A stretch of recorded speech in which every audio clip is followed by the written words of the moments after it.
The wind carried the scent of wood smoke and damp earth across the lonely settlement, curling around the rough-hewn cabins like an invisible hand. Night had fallen hard over the village, pressing shadows into the corners of the unpaved street, muting the few lanterns that still glowed behind crooked window panes. Somewhere a dog barked, then went silent. The only sound after that was the slow creak of a rocking chair on the porch of a small log house, set apart from the others at the edge of town.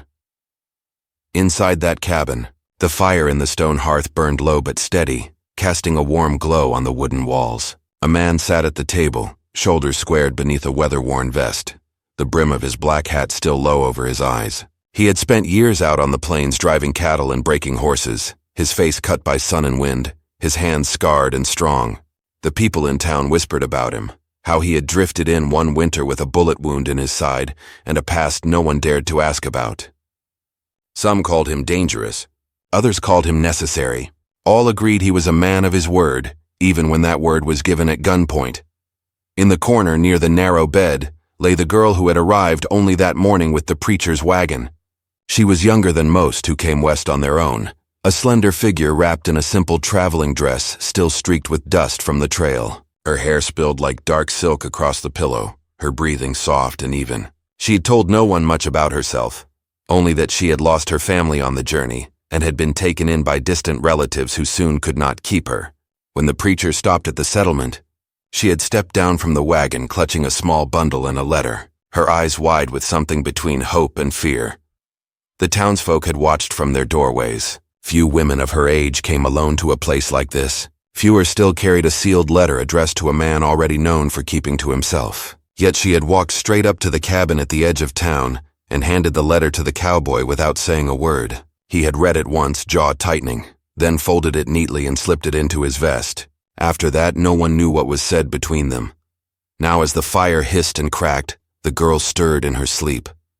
She had curled against him earlier when the storm rolled over the hills and rattled the window shutters. He had not meant to let her stay there, but she had looked so small and lost he had drawn her close without thinking, an arm across her shoulders more out of duty than tenderness. Still, the warmth of her presence had crept into him, stirring something he had long thought buried. He stared at the flames, remembering the words of the letter. It had been written in a hurried, desperate hand. It spoke of a promise made months ago, a bargain struck when the preacher's mission had run out of supplies. The girl, it said, was to be given safe passage and protection. She was to be kept under his care until arrangements could be made. There was also a line about a debt owed and a favor returned, words that left a taste of iron in his mouth. He had never asked for this. He had built his life around silence and distance, and now a stranger slept under his roof, drawing him into matters he did not understand. Outside, the wind rose again, rattling the door latch. He reached for the rifle leaning against the wall, more out of habit than alarm, and scanned the darkness through the small window. Nothing moved but the branches of the cottonwoods. Still, he could not shake the feeling that something was coming, something that had been set in motion long before the girl arrived. The girl shifted, murmuring in her sleep. He caught fragments of words, but they were too soft to make out. Her fingers clutched at his shirt, as though afraid he might vanish. He looked down at her, torn between wanting to wake her and wanting to let her rest. She seemed untouched by the roughness of this land, yet there was a strength in her, a stubbornness in the way she had walked through the dusty street with her head held high. He wondered what she had left behind, and what she expected to find here at the edge of the known world. He thought of the townsfolk, their eyes sharp with curiosity. They would be talking already. A girl like her, alone with a man like him under one roof, it would stir rumors as fast as prairie fire. In a place where law came slow and hard, where deals were struck in back rooms and marriages arranged without courtship, whispers could turn into decisions before a man had a chance to speak. He had seen it happen before, and he had no desire to be caught in that snare. The lamp flickered, throwing shadows across the walls. He eased himself out of the chair, careful not to disturb her, and walked to the window. Beyond the glass, the land rolled out dark and endless, the faint outline of the hills against the star-shot sky. Somewhere out there, riders might already be coming. He had enemies from another life, men who would not care about the girl, only about what they thought he owed them. If they came tonight, he would have to choose between running and fighting, between keeping his promise and keeping himself alive. Behind him, the girl woke with a small start. Her eyes opened, reflecting the firelight, confusion flickering across her face before memory returned. She sat up, pulling the shawl tight around her shoulders, and looked at him as though she wanted to speak but did not know how. The silence between them stretched, filled with questions neither dared to ask. Finally, she whispered, her voice thin but steady. "Is it true what they said at the mission? That you agreed to take me as your wife?" The word struck him like a blow. He turned, the brim of his hat shadowing his eyes, and saw the hope and fear mingled on her face. He had not expected her to know, not yet. He opened his mouth, but no answer came. The promise he had made to the preacher had been a different thing entirely, a vow of protection, not of marriage. Yet here, in this place, the line between the two was as thin as paper. If the town believed she was his bride, they would not question her safety. But if they believed otherwise, she might be turned out, left with nothing. He set the rifle down slowly, his mind a tangle of choices. Outside, the wind howled again, and far off a horse neighed, the sound carrying through the night like a warning. He felt the weight of the letter in his vest pocket, the ink of those hurried words burning against his chest.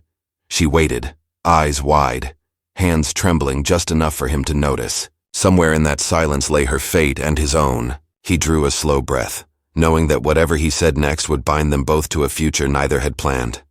Before he could speak, a knock sounded at the door, sharp, insistent, echoing through the small cabin. Both of them froze. The girl's eyes flew to the door, then back to him. In that moment he saw her fear mirror his own. Whoever stood outside had come at night, unannounced, and in this land that rarely meant anything good. He moved toward the door, every step measured, his hand brushing the rifle once more. The knock came again, harder this time, and a voice called out. A voice he recognized from a past he had tried to forget. He glanced back at the girl. She was standing now, clutching the shawl, her breath quick and shallow. The cabin seemed smaller, the air heavier. He knew that when he opened that door, nothing about either of their lives would remain the same. And with the storm gathering beyond the hills, and old debts riding toward his doorstep, he realized that the promise he had made might cost him far more than he ever imagined. The third knock rattled the door in its frame, louder than before. Dust sifted from the beam above as the wind pressed against the cabin walls. He stood still, a heartbeat longer, every sense sharpened, then reached for the latch. The girl drew back a step, pressing herself against the edge of the table, her eyes fixed on him as though she might read the answer to her future in his movements. When the door swung open, the night rushed in cold and sharp, carrying the smell of wet sage and horses. A tall figure stood on the threshold, face shadowed beneath a wide-brimmed hat. Behind him, two horses shifted restlessly, their breath showing pale in the dark. The visitor's coat was long and dust-stained, his gloved hand resting near the butt of a revolver at his hip. He said nothing at first, only let his gaze travel past the cowboy into the room until it found the girl. She stiffened under the weight of it. "Evening," the man said at last, his voice low, edged with something that wasn't quite a greeting. "Heard you had company." The cowboy's hand stayed near the doorframe but didn't rise to his rifle. "What's your business?" The visitor tilted his head slightly. "My business is about a promise made last winter. Thought I'd ride out and see how you were keeping it." His eyes flicked again toward the girl. Didn't expect to find her here already. The cowboy stepped into the doorway, blocking the view. "It's late. If you've got words to speak, speak 'em." A thin smile cut across the visitor's face, but it didn't reach his eyes. "No need for sharpness. Folks in town are curious, that's all. They're saying the preacher left you a charge. Some say more than that. You know how tongues wag." Behind him, the wind picked up, whipping the edge of his coat. The cowboy's jaw tightened. "I know." The visitor nodded once, as if confirming something to himself. "Then you'll also know the men from Carson's outfit have been asking after you. They came through the settlement 2 days back. Didn't look like the kind that come just for trading." He paused, eyes narrowing. "If they ride up here, they won't care about promises." The girl let out a small gasp. The visitor turned his head slightly at the sound, but the cowboy's stare snapped him back.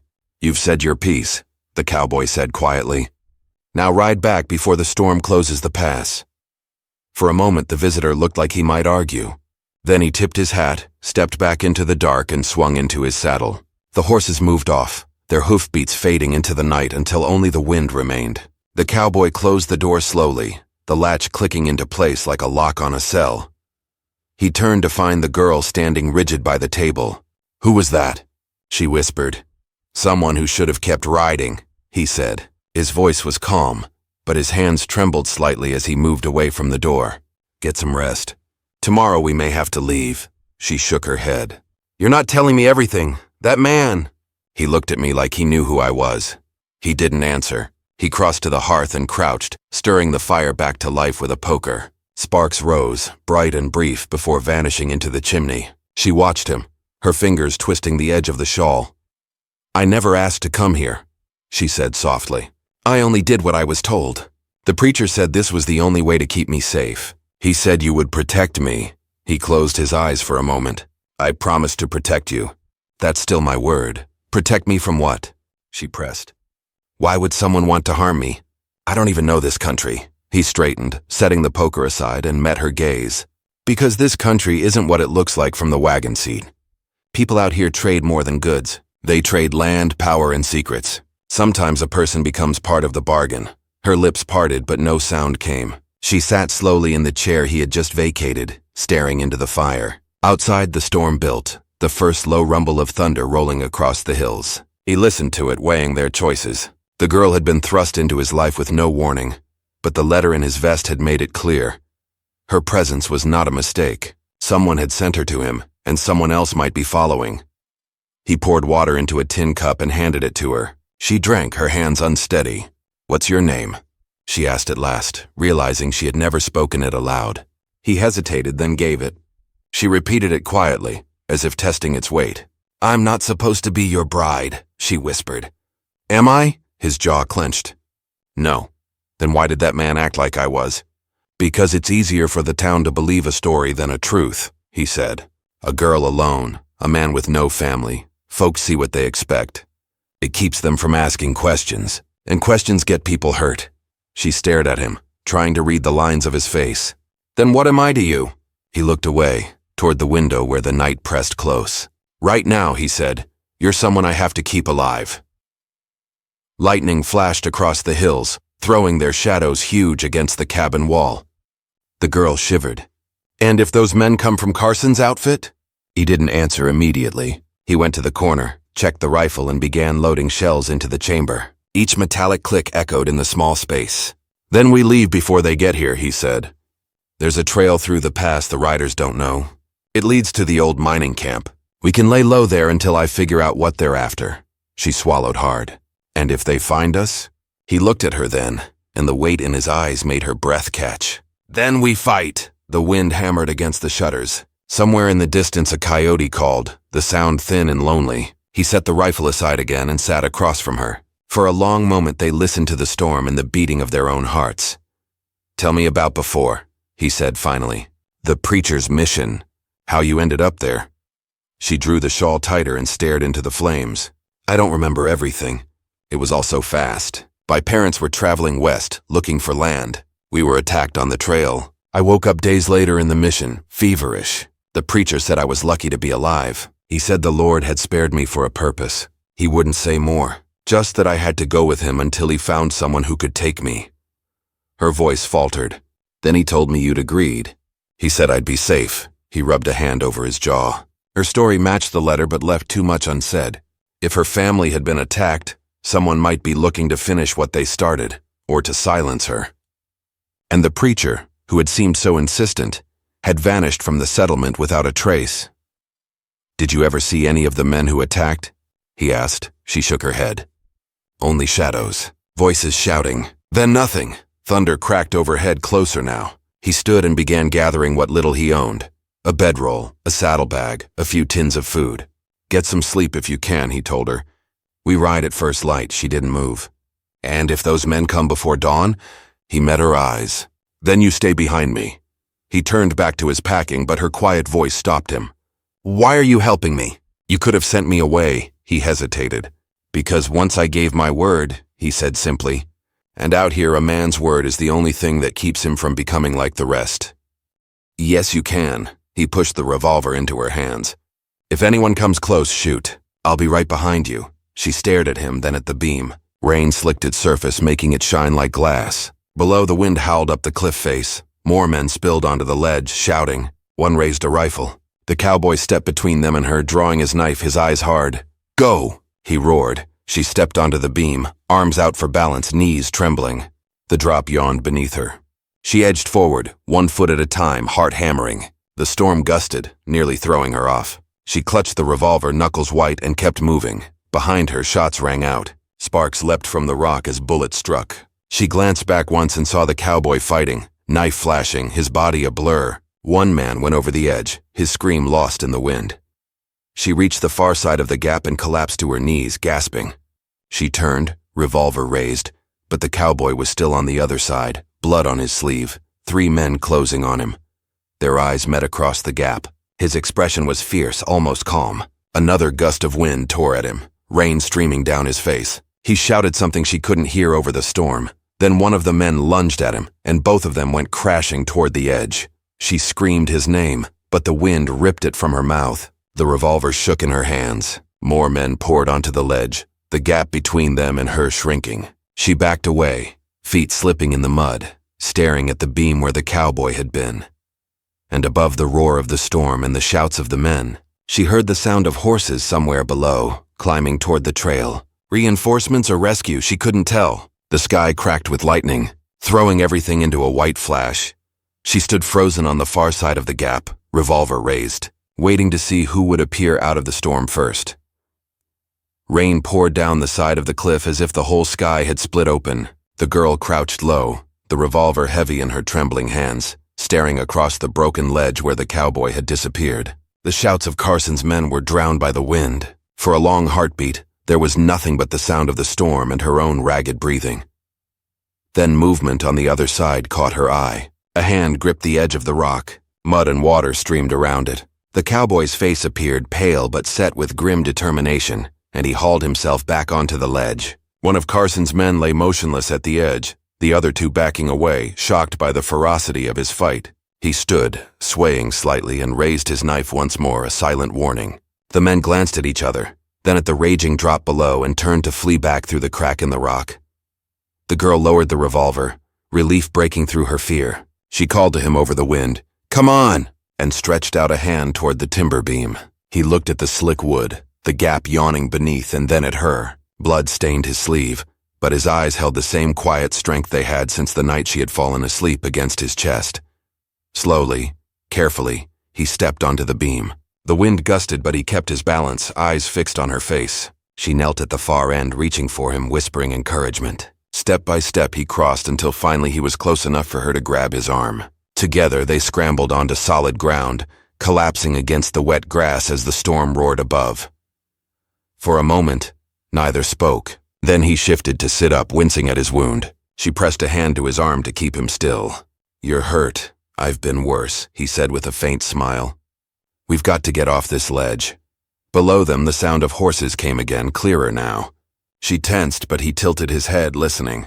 "That's not Carson's lot," he murmured. "Too few." A minute later, 2 riders emerged from the trees on the trail below, old friends from the village who had gone out searching when they saw the campfire smoke. They waved and pointed toward a safer path down. The cowboy helped her to her feet. His strength was fading, but his resolve had not. They picked their way down the slick trail, using roots and stones for handholds. By the time they reached the pines, the storm had eased to a steady rain. The riders dismounted and rushed to them, throwing cloaks over their shoulders and leading the horses deeper into the forest.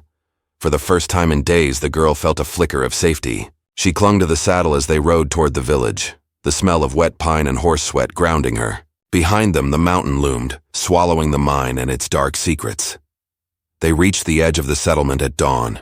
Smoke rose from chimneys, and the bell in the little chapel tolled softly. Neighbors came running, faces etched with worry and relief. The girl slid from the horse and was immediately surrounded by arms and questions. She saw the sheriff push through the crowd, grim and purposeful. The cowboy spoke quietly to him, handing over a scrap of paper he had taken from Carson's camp. A ledger of bribes and threats, enough to bring the gang down.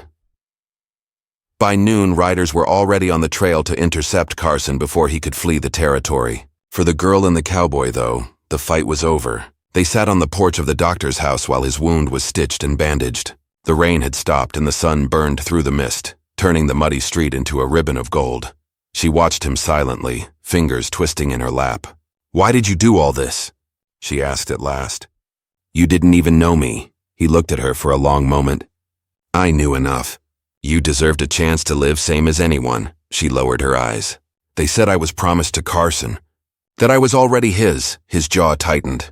Not anymore.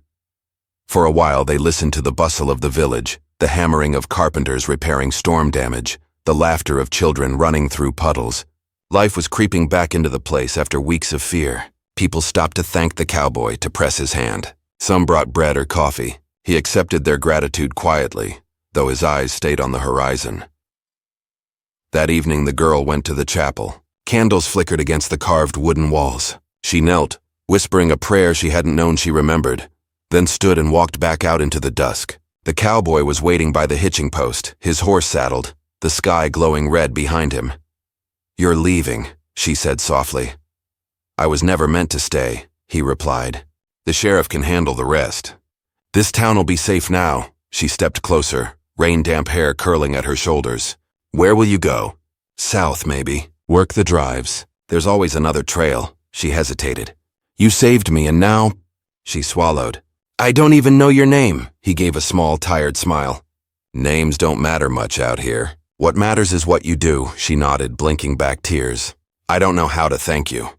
You already did, he said. You kept running when it mattered. They huddled behind the rocks as the day faded, the rain tapering off. The girl shivered in her wet clothes but made no complaint. The cowboy watched the men below, every sense tuned to their movements. This was no accident. Carson's men hadn't just stumbled on the camp. They had been sent to intercept. As dusk fell, a new sound reached them, a rider approaching from the east. Both men at the fire stood, rifles in hand. The rider came into view leading a second horse. The cowboy's heart sank. Slung over the second horse was a shape bound in a tarp. The rider dismounted, dragged the shape off, and tossed it near the fire. Even from this distance, the cowboy could see pale hair, a torn sleeve. The girl clapped a hand over her mouth, eyes wide. Who? He grabbed her wrist, pulled her back. Don't move, he whispered. Don't make a sound. She swallowed hard, her face pale. Is that... I don't know, he said, though his gut told him the truth. Whoever was wrapped in that tarp had been taken as a message. Carson was tightening the noose. Night came fast in the hills. The fire below glowed like an ember. The cowboy leaned close to the girl. We go now, he whispered. Quiet. Follow my steps exactly. They moved along the ridge, keeping low. The path to the back tunnels was narrow and steep, hidden behind a fall of rocks. He went first, reaching for handholds, then helped her down. Her fingers were cold but steady. Together they slipped into the dark mouth of the tunnel, the air inside cool and damp. Once inside, they paused, breathing hard. The tunnel smelled of earth and old timber. Water dripped somewhere deeper in. He lit a stub of candle from his pack, its weak flame barely touching the walls. Stay close, he murmured. They moved deeper, the tunnel branching into old shafts.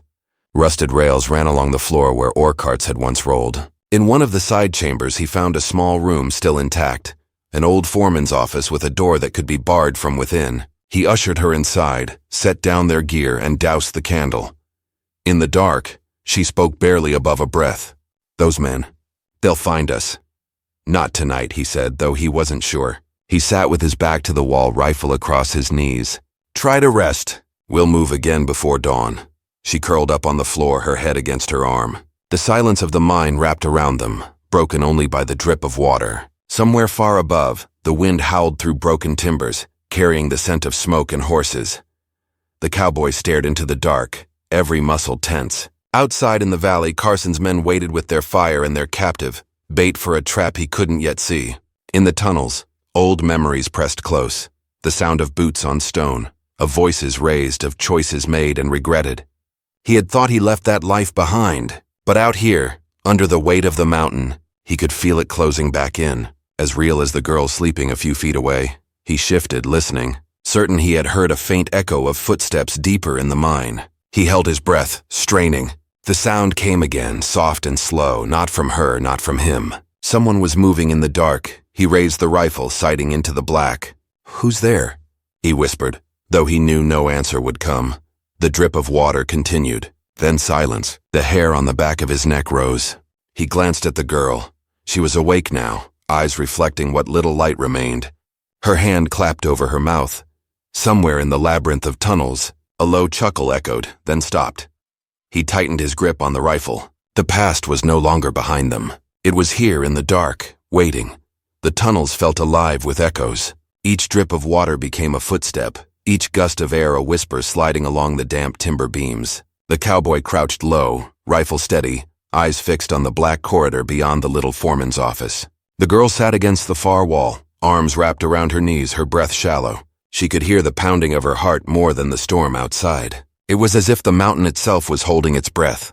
He tilted his head, listening. The sound of footsteps came again. Slow, measured, closer than before. Not the scurry of an animal. A man who knew how to move in the dark. He held up a hand, palm out, telling her not to make a sound. She nodded, her knuckles white against the fabric of her shawl. Another sound drifted down the tunnel. The faint clink of metal against stone. Then silence. The cowboy slid along the wall toward the door, careful not to knock over the candle stub. He pressed an ear to the wooden planks. Nothing but the muffled hiss of the rain outside. Yet he knew someone was out there. He could feel it. He eased the rifle to his shoulder, thumb brushing the hammer. One wrong move now and the noise would echo like a gunshot through the mine. Whoever was in the tunnels would know exactly where they were. The girl whispered, barely a breath. "Is it them?" He didn't look back. Stay quiet, minutes dragged. The sound faded, then returned from another direction, as though whoever it was had circled around. He could picture the map of the mine in his head, the passages branching like veins. He had chosen this room because it had only one entrance, but that also meant they were trapped if someone came. He motioned for her to move behind the old desk. She crawled there, trying not to wince at the squeak of her boots on damp wood. Her eyes flicked to his face and caught the hard edge of concentration there. It frightened her more than the footsteps. He moved back to the center of the room, crouched low. The echo of the intruder's steps stopped. For a heartbeat there was only the sound of dripping water and his own breathing. Then a voice called out from the darkness, calm, mocking, echoing down the tunnel. "You can run, but you can't hide forever." The girl clapped a hand over her mouth. The cowboy's eyes narrowed. He knew that voice. It belonged to one of Carson's lieutenants, a man he had once ridden alongside, a man who had seen the things Carson's outfit did to break a family off their land. "You should have stayed gone," the voice called. "But you had to play hero. Always did." The cowboy didn't answer. Any word now would tell them exactly where he was. Instead, he shifted his weight and began inching toward the door, straining to see into the black. If he could catch them coming in, he'd have a shot. If not, another voice joined the first, lower, crueler. "Bring her out and we'll talk. You know the boss wants her alive." The girl stiffened behind the desk. She mouthed at him. "Alive?" He held up a hand again, willing her to be still. A faint flicker of light danced on the tunnel wall. A lantern being raised, its glow spilling across wet rock. Shadows of two men stretched long ahead of it. They were coming closer. He stepped back deeper into the room. The lantern's glow grew brighter, bouncing off old rails, glinting off puddles. He could smell their tobacco now, even over the damp earth. The first man appeared in the doorway, rifle at the ready, lantern held high. His face was older than the last time the cowboy had seen him, but the eyes were the same, flat and watchful. The second man slipped in behind, gun drawn. The cowboy stayed still, crouched in the shadow of a beam. The girl curled behind the desk, her fingers gripping the wood so tightly they hurt. The man with the lantern took another step. "Come on now," he said softly. "No need for this. We just want the girl." The cowboy swung the rifle up and fired. The blast roared through the tunnel, deafening. The lantern crashed to the ground, its flame snuffed. Darkness swallowed the room. Shouts echoed, boots scraped against rock, and a shot cracked in return, splintering wood near the girl's head. She bit back a scream. The cowboy moved, rolling to the side, firing again. Another yell, a curse, the smell of gunpowder mixed with damp stone. Sparks from a ricochet flared and died. The girl crawled out from behind the desk, panic driving her toward him. He grabbed her arm, dragging her behind a timber brace. "Stay down!" he hissed. More boots thundered from the tunnel. More than two men now. Carson had sent more than he thought. The cowboy's mind raced. They couldn't hold this position. The mine was a maze, but he knew a way through the lower shafts if they could reach it. He slung the rifle over his shoulder, drew his revolver, and leaned close to the girl. "When I say run, you run," he whispered.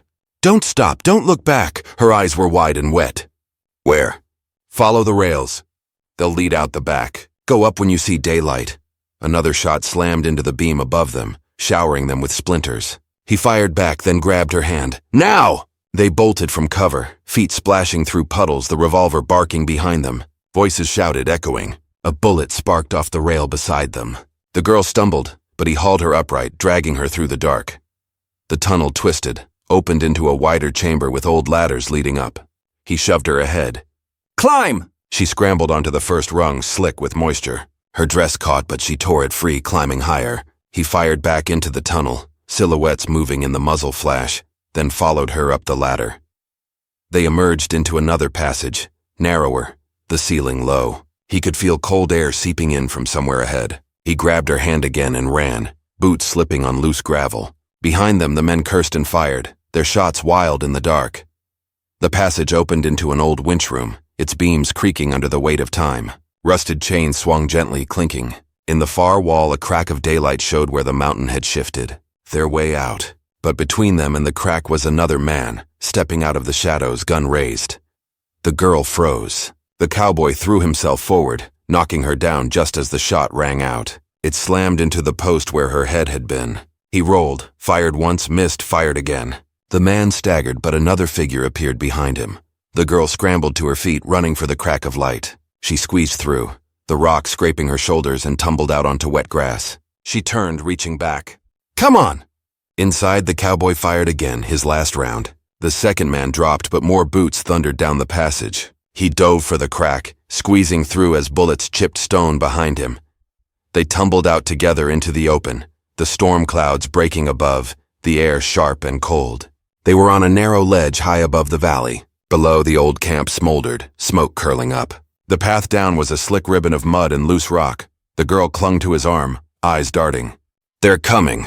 He glanced back at the crack in the rock. Shouts echoed inside the tunnel, closer and closer. He grabbed her hand and pulled her along the ledge. Each step slid, gravel skittering down into the abyss. The wind tore at their clothes. They rounded a bend in the ledge and saw, far below, a narrow trail leading into a stand of pines. Safety if they could reach it. But between them and the trail was a broken section of the ledge where a landslide had torn it away, leaving only a gap and a fallen timber bridging it like a makeshift beam. He stopped, chest heaving. The timber swayed in the wind. Below it was a sheer drop to the rocks. Behind them, the first of Carson's men scrambled out of the crack, guns glinting. The girl's voice shook. We have to. He took her face in his hands for an instant, eyes locked on hers. Go first. Don't look down. I can't. She watched him in silence. Outside, the storm broke, rain slashing against the roof. In the flickering firelight, the cabin felt like a small ship on a dark sea, creaking and swaying under the weight of the wind. Somewhere beyond that darkness, riders might already be closing the distance, their silhouettes swallowed by rain and night. In the morning, the trail would be muddy and dangerous, but staying here meant being found. The girl's eyes fluttered shut, exhaustion finally overtaking fear. She slumped in the chair, still clutching the shawl. He looked at her a moment longer, then reached to pull another blanket over her shoulders. Her face softened in sleep, though a faint line of worry remained at her brow. He sat back by the hearth, rifle within reach, and listened to the storm. Each gust of wind carried the echo of hoofbeats in his mind. He thought of old debts and old enemies, of the letter burning against his chest. Somewhere out there, the past he had tried to bury was riding hard toward him. And this girl, this unwilling bride the town had imagined into being, was tangled in it now. The fire popped, sending a small flare of sparks upward. He didn't flinch. He only stared into the flames and waited, knowing that by dawn the quiet life he had built at the edge of the village would be gone, and that whatever lay ahead would test every promise he had ever made. The rain did not let up by morning. It came down in sheets, soaking the packed earth outside and turning the narrow trail to mud. The cowboy stood at the window, hat brim low, scanning the hills. Mist clung to the cottonwoods, blurring their outlines. Nothing moved but the rain itself, yet every instinct in him said they were being watched. He had learned long ago to trust that feeling. Behind him, the girl sat on the edge of the bedroll, boots in her hands. She looked pale in the gray light, hair loose around her shoulders. She had not slept much, though she had pretended to. Every creak of the cabin had snapped her awake, listening for hoofbeats. Now she kept her voice low. We're still going? We have to. He stepped back, checked the saddlebag again. Storm or not, this is the only chance we'll have before they close the pass. What if they're already waiting? Then we'll ride through." His tone was flat, but his eyes betrayed the tension behind it. He handed her a slicker to pull over her dress. "Stay close to me. Don't speak unless you have to. If we're separated, follow the river north until you see the old mine." She nodded, fingers tightening around the slicker. "What if I get lost?" "You won't." He said it like an order, as though sheer will might make it true. He saddled the horses quickly, every motion practiced. Rain drummed on the roof and hissed off the eaves. When he opened the door, the smell of wet sage and pine rolled in with the wind. The girl hesitated on the threshold, then stepped out, the mud cold against her boots. He helped her into the saddle and swung up onto his own horse. Without another word, they turned toward the trail, hooves squelching through the soft ground. The world beyond the cabin looked different now. The familiar hills washed out by rain, the road a ribbon of clay. Trees leaned in close, their branches dripping. The only sound was the steady patter of rain on oilcloth and the creak of leather straps. They rode in silence, the girl clinging to the saddle horn, the cowboy's eyes sweeping the ridge above. He thought of the visitor from the night before. The warning had not been a courtesy. It had been a test, a way of seeing how rattled he would get. If Carson's men truly were coming, they would use the storm for cover. He remembered the faces of those men, the way they had looked at him in another town years ago, when everything had gone wrong. They hadn't forgotten. Neither had he. They reached a fork in the trail where the path split, one way toward the main road, the other toward the old mining camp. He guided his horse left without hesitation, deeper into the hills. The girl followed, glancing back over her shoulder as though she could still see the cabin through the rain. She whispered something he couldn't hear. He didn't ask her to repeat it. By midday, the rain eased to a drizzle. The ground steamed where sunlight broke through the clouds. They stopped under a stand of cottonwoods to rest the horses. The cowboy dismounted, checked the hooves for stones, then poured a little water from his canteen into his palm for the girl. She drank gratefully, her eyes scanning the tree line. "I keep thinking someone's there," she said quietly. "You're not wrong," he said. "Keep your eyes open," she hesitated. "Why are they after you? Or is it me?" He looked at her a long moment. "Maybe both." "Then tell me," she pressed. "I'm tired of being in the dark." He wiped rain from his face, considering. "Years back, I worked cattle for a man named Carson. Big spread south of here. He wanted more land than he had, so he sent his men to clear out anyone in the way. I didn't like the way it was done." I walked away. His jaw tightened. He doesn't take kindly to people walking away. Her fingers trembled around the canteen. "And my family? Was he?" "I don't know," he cut in. "But if your family was attacked on the trail, and you ended up at the preacher's mission, then Carson's name being in that letter isn't a coincidence." He looked away. "That preacher thought giving you to me would keep you safe. He was wrong. It just made you a target." She drew a shaky breath, staring at the damp ground. "So we're running from a man who owns everything. We're running from the men who do his dirty work." He cinched the saddlebag shut. "And we're not done yet." They mounted again and pressed on. The trail narrowed, cutting between steep rocks. Water trickled down the stone faces, making them slick. The girl's horse stumbled once, but she steadied it, teeth clenched. She had never ridden this long before, but she said nothing, only kept her eyes on the cowboy's back. By late afternoon, they reached a rise where the valley opened below. Through the haze of rain, they could see the ruins of the old mining camp, a scatter of collapsed buildings and rusting equipment half swallowed by weeds. Smoke curled faintly from one of the chimneys. The cowboy pulled his horse up short, hand raised. "Someone's already there," he said under his breath. The girl looked from him to the camp. "Friends?" He shook his head. "Too soon to tell." They dismounted behind a cluster of boulders. He motioned for her to stay low while he crept forward, rifle in hand.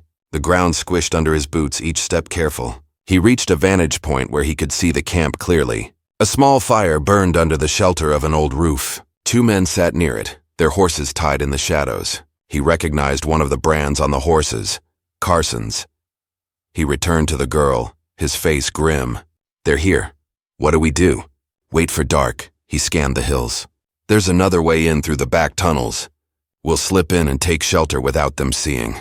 If they're scouting, they'll move on by morning." Her eyes widened. "And if they don't? Then we'll be ready." The village bell tolled again, calling people to supper. Around them, families gathered on porches, lamps glowing warm behind windows. She looked at him, at the scarred hands resting on the saddle horn, at the quiet steadiness in his eyes. For the first time since her ordeal began, she felt the weight of choice instead of fear. "You could stay," she said at last. "There's land here, work, people who'd stand with you." He looked past her at the mountains, at the sky stretching endless and open. "Maybe," he said. "But not yet." They stood in silence as twilight deepened.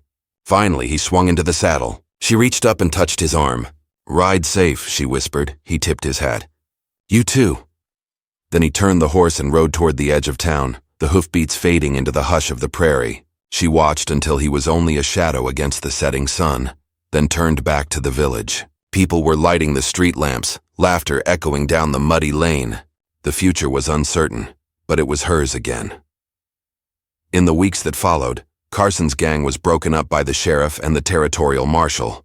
The ledger became evidence, and the land taken from families was returned. The girl found work at the schoolhouse and began to rebuild a life she had thought lost. Sometimes at dawn, she would stand at the edge of the fields and look toward the hills, wondering if the cowboy was still out there under the same sky. Word drifted back of a man who had helped settlers across the river, who had stopped a stage robbery, who had vanished into the desert without asking for reward. Each story was different, but carried the same quiet thread of a man trying to make right what he could. She kept those stories close like talismans. Years later, when the village had grown and the schoolhouse had new white paint, a rider passed through on his way south. He didn't stay, but someone said he asked after the schoolteacher with the dark hair and steady eyes. She was away visiting relatives then, and by the time she returned, the rider was gone. She smiled when she heard a small, secret smile, and went back to her work.